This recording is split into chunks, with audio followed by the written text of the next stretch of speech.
अपने अपने अपनी अपनी कंट्री की पॉलिसी और ऑब्जेक्टिव के लिए इस्तेमाल करना है। मसलन मीडियम ऑफ रेडियो, उस पर वॉइस ऑफ अमेरिका को फंड किया मिस्टर लर्नर को। डैनियल लर्नर गए middle east, he went to Egypt, Turkey, और उन्हें इजिप्ट भी गए, वो अफ्रीका, एंड देन उन्होंने कहा कि 4 चीजें किसी सोसाइटी के बीच में हो तो सोसाइटी तरक्की कर जाती है। अब देखिए कितना लिंक है मीडिया का डेवलपमेंट के साथ। Number 1 media, number 2 access to media.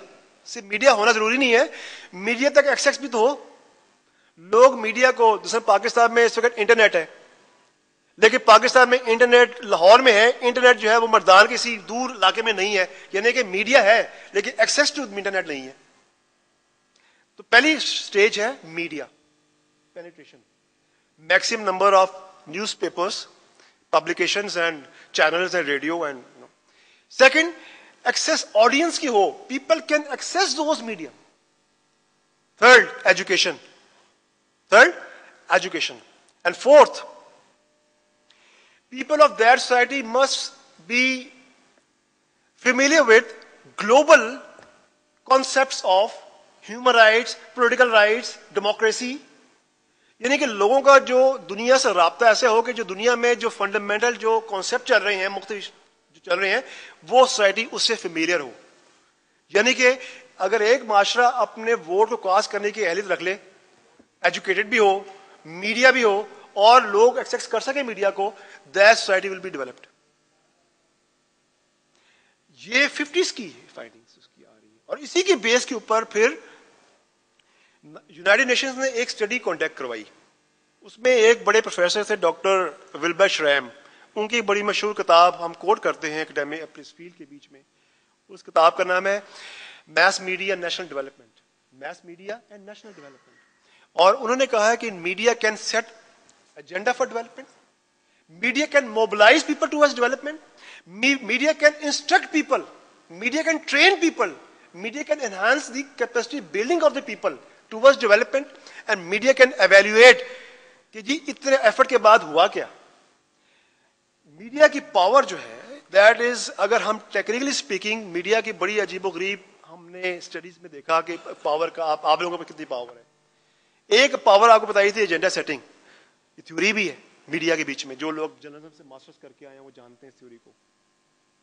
Agenda setting का मतलब ही है कि मीडिया शायद कामयाब ना हो ये दिखाने के लिए क्या हो रहा है, लेकिन ये कामयाब जरूर हो जाता है लोगों को ये बताने के लिए कि उनको क्या करना चाहिए। मिरर ना कर सके जो कुछ हो रहा है, लेकिन ये एजेंडा सेट कर सकता है क्या करना चाहिए। ये पावर है मीडिया की। और किस तरीके से आपको लोग करते हैं, आमतौर पर जुबान इस्तेमाल करते हैं आप लोग। मसलन ये न्यूज फ्रेम कर दें, न्यूज फ्रेमिंग, हम न्यूज को फ्रेम कर लेते हैं। एक इवेंट हुआ, उसके पॉजिटिव एस्पेक्ट्स भी हैं, नेगेटिव एस्पेक्ट्स भी हैं, हमने उस इवेंट को किस तरह फ्रेम करना है, ये हमारी कैपेसिटी है। मैं इस कॉन्फ्रेंस में बैठा हूं, मैं इस कॉन्फ्रेंस को कवर करने पे जाऊंगा तो मेरे पास 2-4 फ्रेमिंग है। मैं ये भी बता सकता हूं कि इसमें इनोवेटिव टीचिंग थी, इसमें ग्लोबल एजुकेशन लीडर आए, इसमें ये हुआ, और उसकी जो आपने प्रोफाइल को आपने देखा, चेक किया कि ये ग्लोबली आप जा रहे हैं। एक फ्रेमिंग ये है, इसमें मिसमैनेजमेंट हो गई, इसमें बाहर की फंडिंग आई हुई है, इसमें ये हो गया, ये फ्रेमिंग और है। इस फ्रेमिंग पे आपने इवेंट एक ही है, लेकिन आपने एक फ्रेम कर दिया, एक एक्सपेक्ट उस इवेंट का फ्रेम कर दिया, और ये आप डेली करते हैं। ऑब्जेक्टिव रिपोर्टिंग से कहते हैं 5W1H के क्या हो रहा है, किधर हो रहा है, कैसे क्यों हो रहा है, और 5W1H की जो जर्नलिज्म है अब काफी हद तक इसके अंदर एक ओपिनियन जर्नलिज्म आ गई है, बल्कि अब आ गई अटैक जर्नलिज्म। अटैक, हम सोचते थे रिपोर्टर जो है वो एडजेक्टिव इस्तेमाल नहीं करते, they won't say a very very intelligent person, he is a person. Intelligent आपके लिए होगा, मेरे लिए नहीं होगा। We don't use word like intelligent in our reporting. Column में कर सकते हैं, फीचर में कर सकते हैं, अदारिया में भी कर सकते हैं, लेकिन रिपोर्टिंग में नहीं कर सकते हम लोग। लेकिन मैं एडजेक्टिव से और सुपरलेटिव से भरे भरे रिपोर्टिंग देखता हूं। ये ओपिनियन है रिपोर्टर की जो नहीं होनी चाहिए। लेकिन रिपोर्टर फ्रेमिंग किस तरह करता है, एक स्टोरी आ गई, उसके एक एक्सपेक्ट को कर लिया, उसी न्यूज़पेपर ने उसके बाद उस पर कॉलम लिख लिया, अदारिया भी आ गया, अगर उसका चैनल भी है उस पर पैकेज बन गया। एक इतने बड़े इवेंट में आपने फ्रेम कर ली एक चीज को, उसको फ्रेम कर दिया आपने। ये मीडिया की पावर है। एक और थ्योरी है, उसको कहते हैं cultivation theory. Cultivation theory. Cultivation theory ये है, टीवी के हवाले से है, जो टीवी जर्नलिस्ट है उनके लिए, कि अगर टीवी के सामने लोग बैठे रहें 4 घंटे से ज्यादा एक्सपोज करते रहें, तो TV is able to cultivate in them images of the world. TV उनके अंदर तस्वीरें कायम कर सकता है दुनिया की, जो बाकी दुनिया है। इतनी पावर टीवी की है। TV can cultivate images in the minds of people. यानी कि मैं अगर ये कल्टिवेशन इमेज कर दूं, ये शख्स बुरा है, ये इंस्टीट्यूशन बुरा है, ये ऐसा नहीं ऐसे होता है, तो ये आपके पास पावर भी है। लेकिन इस पावर के लिए, मैं पहली बात आपसे कही थी कि you can use this power but under social responsibility model, कि you are responsible to society what you are doing. It's not about ethics, it's about your own obligation towards society as media person, as journalist. Profit making हो गई है, industry बन चुकी है, हम कहते हैं जी free market places of ideas है, जो चीज बिकती है। लेकिन होगा, ये डेवलपिंग कंट्रीज में होगा, but not in Pakistan. Pakistan can not afford these things. Pakistan need hope. Pakistan को डिस्पेयर नहीं चाहिए, प्लीज। मैं नहीं कह रहा कि वॉच डॉग का किरदार आप ना करें, बिल्कुल आप करें। आप कहें कि ये गलती है, वो गलती है, वो गलती है, and also provide solutions eight somewhere. कोई मुझे कह दे जी कि हमारा रोल तो ये है कि जी हम, हाँ रिपोर्टर्स का रोल हो सकता है, लेकिन रिपोर्टर का एक और भी रोल आगे हो सकता है, फॉलो अप स्टोरीज है, इन्वेस्टिगेटिव स्टोरीज है, वो कहाँ है? उसकी वजह ये है कि प्रॉफिट मेकिंग ने ये किया है कि अभी तक मैं खालिद से बात कर रहा था, तो एजुकेशन की बीट चल रही है, लेकिन मैं कुछ ऐसे इदारे जानता हूं जो उन्होंने कंबाइन कर दी हैं बड़ी बड़ी इंपॉर्टेंट बीट्स को। They are stressing more on politics और सोशल सेक्टर की बीट्स उन्होंने कम कर दी, कंबाइन कर दी हैं। हालांकि education is a full fledge beat. हो ये रहा कि we not finding specialized reporter in this field. Profit नहीं है, पैसे नहीं लगा सकते, तो क्या कर रहे हैं हम लोग? प्रेस रिलीज पे हम लोग जा रहे हैं। न्यूज़पेपर के अंदर 60% एड्स और 40% कंटेंट होता है एडिटोरियल। उस 40% एडिटोरियल कंटेंट के अंदर तकरीबन 60 से अबव 80% पीआर। और इस पे एक स्टडी आई है बड़ी, आपने नाम सुना होगा, नॉम चॉम्स्की की। नॉम चॉम्स्की और एडवर्ड हैमन है ऑथर्स, उनकी किताब है, उसका नाम है मैन्युफैक्चरिंग कंसेंट। कंसेंट को मैन्युफैक्चर करना, यानी किसी कंसेंस को मैन्युफैक्चर करना। वो ये कहता है कि मीडिया जो है वो 5 फिल्टर्स में काम करता है। एक फिल्टर तो ये है जिसे कहते हैं गवर्नमेंट के एड्स। दूसरा फिल्टर है पीआर, प्रेस, गवर्नमेंट सोर्सिंग। आपने रिपोर्टर भेजा नहीं, प्रेस रिलीज आ गई। अब जो प्रेस रिलीज बंदा भिजवा रहा है उसका अपना एजेंडा है। तीसरा है, उसमें है आपके अपने आइडियोलॉजी, आपकी अपनी आइडियोलॉजी भी है। फॉर इंस्टेंस, हम जो एजुकेशन कवर करते हैं, हम लोग कई दुखी हैं, हमारे अपने स्कूलों में वो फैसिलिटी शायद नहीं होंगी, हमारे उस्तादों को बड़ा मारा होगा। हमारी आइडियोलॉजी बन चुकी है, या हमारी आइडियोलॉजी राइटिस्ट भी हो सकती है कि नहीं यार Islamic schools are better than these schools. हमारी आइडियोलॉजी हो सकती है नहीं यार ये let there be a social system and let state do all things. हम अपने आइडियोलॉजी के फ्रेमवर्क में भी न्यूज को फिल्टर करते हैं और खबर देते हैं। एक हो गया पैसे का फिल्टर, इस पे कहते हैं गवर्नमेंट के इश्तिहारात, एडवर्टाइजर के इश्तिहारात। फिर हो गया आपके प्रेस रिलीज हो गए आपके। फिर आपका हो गया आइडियोलॉजी का, नजरियात का, जो आप हर इंडिविजुअल अपने नजरियात भी रखते हैं। स्टोरी आपके पास आती है, न्यूज रूम में जाती है, सब एडिटर के पास जाती है, न्यूज एडिटर के पास जाती है, उसके बाद आखिर में वो एक हमारे जो अगर चैनल में जाएंगे तो फिर वो डायरेक्टर न्यूज तक भी क्लियर होकर निकलती है। तो इतने फिल्टर के बाद जाके स्टोरी तो वो बनती है जो आप दिखाना चाह रहे हैं।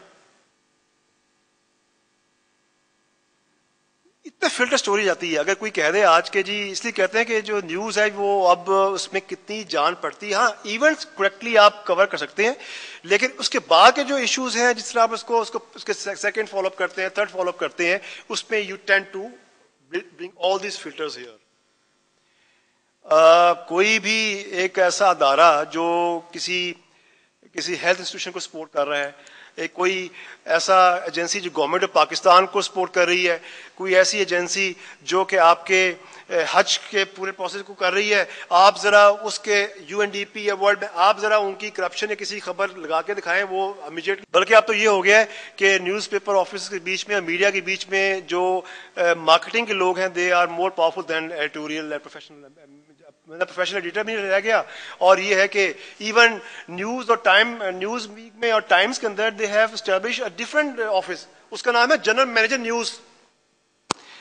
हम एडिटर न्यूज सोचते थे, जनरल मैनेजर न्यूज क्या हुआ, ये मैंने ऑनेस्टली स्पीकिंग कभी टर्म सुनी नहीं थी मैंने। This is the profit making sort of, जिसके अंदर you are scumming every national objective towards that thing. So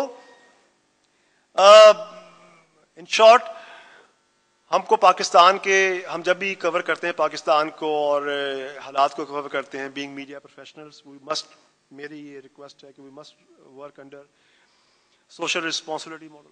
We should work under development media model. We must work under democratic participant media model. We should work towards उन national development objectives जिस पे कोई आप सबको conflict नहीं होना चाहिए। यानी कि health पे आपको इतराज नहीं हो सकता, आपको तालीम पे इतराज नहीं हो सकता, आपके ह्यूमन राइट्स पे इतराज नहीं हो सकता, आपको इस बात पे इतराज नहीं हो सकता कि पाकिस्तान में जमहूरियत हो। ये वो इश्यूज हैं जो कि आप इस पे इतराज नहीं कर सकते। और अगर हम पाकिस्तान में एजुकेशन को मैक्रो लेवल, मैक्रो से मतलब है कि एज ए नेशनल लेवल और बड़े लेवल पे स्टडी करें और उसमें इश्यूज को फ्रेम करें और अपनी डेली रिपोर्टिंग से और इवेंट को कवर करने के बाद हम देखें कि ये इशू इसमें इन्वॉल्व क्या था, उस इशू को हाईलाइट करें, हम फॉलोअप स्टोरीज दें, हम सोल्यूशन ओरिएंटेड अप्रोच दें बजाय कॉन्फ्लिक्ट ओरिएंटेड अप्रोच डेवलप करने की कोशिश करें बीच में। तो this will be a great national I think objective हम सर्व कर रहे होंगे। और मौजूदा दौर में तो सिचुएशन ऐसी है कि Pakistan is in the grip of floods. 10 साल तक तो सिचुएशन ऐसी नजर आ रही है कि जो गवर्नमेंट जो इंफ्रास्ट्रक्चर है education, that is this level.